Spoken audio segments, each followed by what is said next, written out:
biyya lafaa kanarratti wantoota baay'ee wantoota arganne wantoota horanne hunduma isaa dhiibnee deemna. Guyyaa tokko warri mana qabnus warri kiraayii keessa jiraannus warri konkolaataa qabnus warri miilaan deemnus warri sadarkaa barumsaa hamma xumuraatti qabnus warri horii baankiitii guddaa qabnus warri kiisiin keenya immoo duwwaa ta'es tokkollee otoo nafiin waa hundumaa dhiibnee deemna.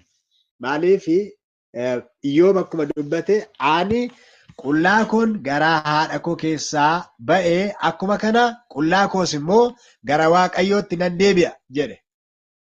Qullaa koon dhufe qullaa koos nan deebi'a jedhe. Kanaaf waa hundumaa dhiibnee deemna gaaf tokko. Garuu wanti nuti fudhannee deemnu kana jechuun gaaf tokko dhiibnee erga deemnee booddee gaafa du'aa ka'u gooftaan keenya Yesuus Kiristoos deebi'ee dhufa. Kiristaanni abdii du'aa ka'u qaba. Gaafa du'aa ka'u gaafa gooftaa Yesuus deebi'ee dhufu waan biyya lafaa kanarratti qabnu horanne keessaa inni guddaan waan tokkoof tokko amala keenya qofaadha. Amalli keenyi baay'ee murteessaadha. Du'aa ka'uu booda amalli keenyi nu wajjin ka'a. Gaafa du'aa ka'u inni amalli isaa dheekkamaa ta'e yookaan immoo aaraa ta'e gaafa sana otoo aaruu ka'a. Inni nama loluu jaalatu gaafa sana lolaaf ka'a. Inni nama arrabsuu jaalatu gaafa sana arrabsuun ka'a. Inni miiraan gaggeeffamu gaafa sana miirumaan ka'a. Amalli hin jijjiiramu.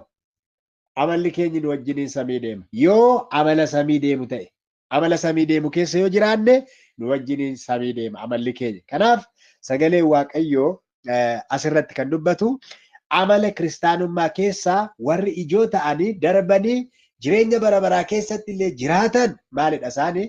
Amantiin yeroo hundumaa hin jiraata. Jaalalli yeroo hundumaa hin jiraata. Abdiin yeroo hundumaa hin jiraata. Kana keessaa jaalalli akka caalu wanti hundumtuu jireenyi kiristaanaa maalirraa jalqabaa? Amantiirraa jalqaba. Amantiirraa jalqaba. Yoo amantiin hin jiraanne kiristaanummaan hin jiru. Maaliif? Jalqabuma daandiin gara itti mootummaa Waaqayyootti dhufan karaansaa karaa amantiiti. Steeppiin tokko amantiidha.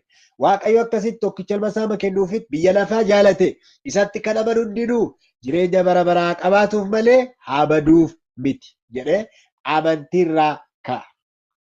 Amantiin baay'ee murteessaadha.